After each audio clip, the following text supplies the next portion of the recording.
Anthony Albanese could be in trouble at next year's federal election. He's continuing to poll badly.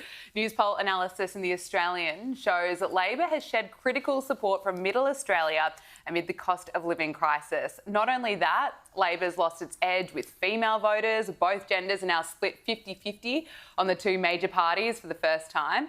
And the analysis shows that Labor is losing electoral territory in key demographics as well in New South Wales and Victoria. So it indicates that Labor is really going to struggle to retain a majority government at the 2025 election. And the key issue really is the cost of living, especially as families have been struggling with their mortgage repayments and interest rate rises.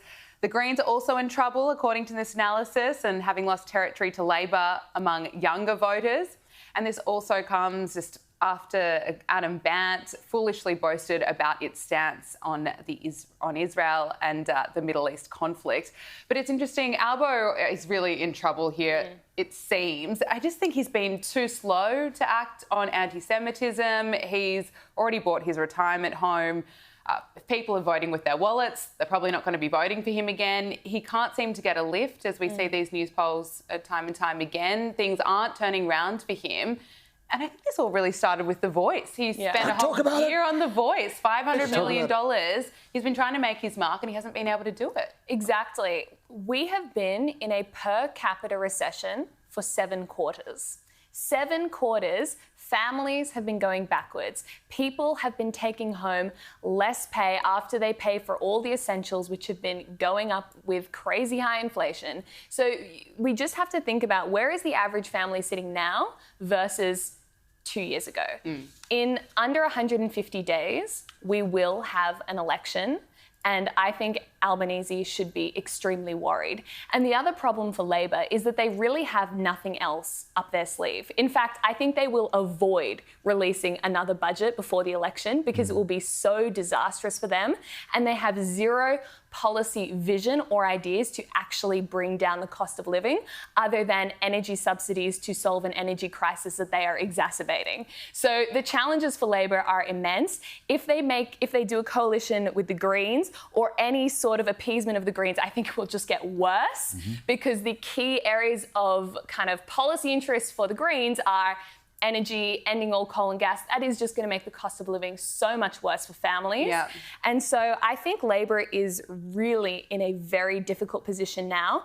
And once the momentum starts to swing, it is very hard to turn that around. And we have been seeing every news poll, the coalition has just been eating away at their lead, and I don't think that's going to change. He's just been continuing to poll badly, hasn't he, Joe? Yeah, he has. Look, it's not quite. The interesting thing about this, and I agree with just about everything Freya said. Firstly, there is no way they are going to form a coalition with the Greens. There is no way they are going to sign anything with the Greens. In most seats, the Greens probably won't even receive their next preference. They'll do a deal with the Cannabis Party instead, who is much more sort of libertarian and fun, and they are much nicer people, I can promise you, than the Greens, the legalised Cannabis Party. And that is something that happened in the Queensland state election and will be replicated at the federal state election. And, you know, you say the word cannabis and obviously it's very easy to start giggling and have it, and it's even easier to start giggling. But this is part of a serious strategy for Labor to distance itself as much as possible from the Greens. The PM, I can assure you personally, hates them. They have ruined his life on Palestine. They were camped outside his electorate office for years. They've been, you know, they or their supporters have been harassing MPs and their electorate officers, supporting the defacement of the Australian War Memorial. I mean, it's been so bad. You name it. It's been absolutely disgraceful. And we've seen them go backwards. And the fact that the Greens are now coming out and begging Labor to basically give them a little sugar just shows how desperate they are. It's a bit like, you know, you don't go out with, you know, you don't get a date with the hottest chick at school by crying and saying, please, please, please, I'll do anything you want, please, please, please, which is exactly what Adam Bant is doing by trying to say, come on, govern with us. Labor is going to put itself as far away from the Greens as it possibly can. It's already working, according to this news poll. And to be honest, the fact that they are still 50-50 two-party preferred, given everything that's happened, I reckon that is actually a surprisingly good sign.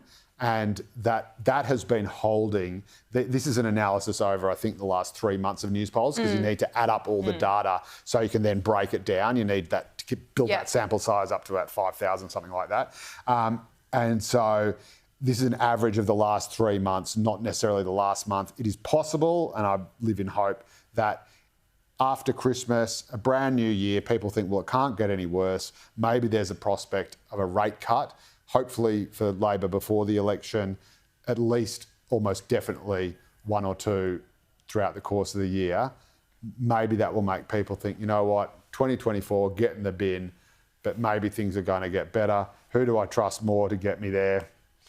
Maybe we should give Albo another go instead of... I don't think rate cut's going to do it. I don't think that's going to happen. And I think all of the RBA commentary that we're seeing, this was confirmed by the IMF a couple of days ago, is that the cost of living crisis we are experiencing now is a result of huge government spending and fiscal expansion. So even if we see a rate cut, it's not actually dealing with the underlying issue, which is government spending. And if Labor carries that on, we're just going to have sustainably higher inflation. Government spending is now making up 27% of the entire economy. Is coming from government spending alone. That is one of the highest levels on record. It is hard to see where they go from here, because the deficits and even the interest payments on government debt are now 1% of the total budget. So how is this sustainable? So if we do, I think people will seriously, they'll look at their wallets, they'll go, actually, I am poorer than I was 2.5 years ago.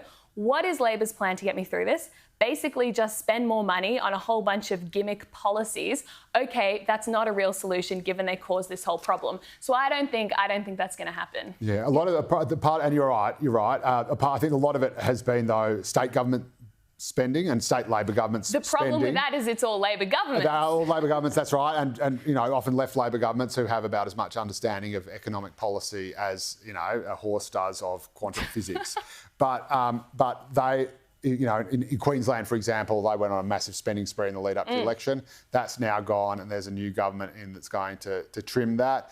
Victoria, as a result of all its spending, has gone flat stone broke. And again, you won't see that same excess in South Australia. WA is obviously a different country, and Labor's doing quite well there. So everything you say is completely correct.